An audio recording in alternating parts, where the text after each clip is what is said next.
Hello and welcome to Magic in the Middle. I'm your host, Jessica Vitalis, and the book I'm going to be talking about today is a book that has a setting similar to A Wilder Magic, which I talked about a few months ago. Generally, I try to showcase as many different types of books as I can, but the magic in these books is so different, and I loved this book so much that I had to share it with you. So without further ado, today's book is A Touch of Ruckus by Ash Van Otterloo.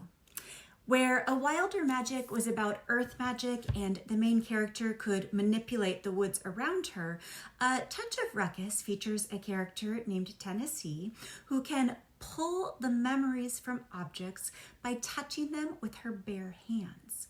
But she doesn't like to do this, so she usually wears gloves, which her family thinks is nothing more than a quirk. Now, Tennessee's 6-person family is in the process of moving into a 2-bedroom apartment. The plan is for one of Tenny's brothers to live with their grandmother, Mimsy, but Tenny ends up getting to stay with her instead. Things start off on the right foot when Tenny makes a friend, a kid who goes by the name of Fox.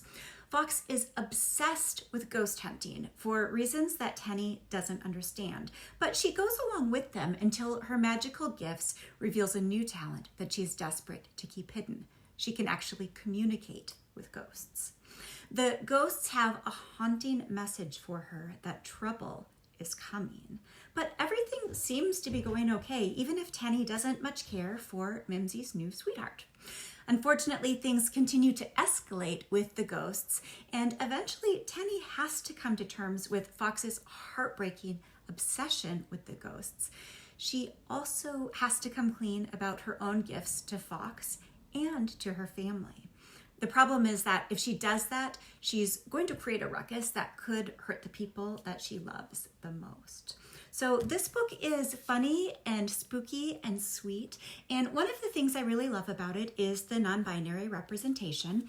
Fox's identity is presented in a matter-of-fact way, which is pretty rare in fantasy books and still relatively unusual in middle grade in general. Another thing I connected with is Tenny's plight in terms of coming from a large family that is struggling financially.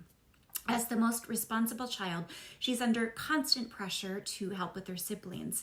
And since I'm the oldest of 5, I could really feel how much this weighed on her, despite how much she loves her family. So whether you come from a large family or a small family, I would love to hear from you.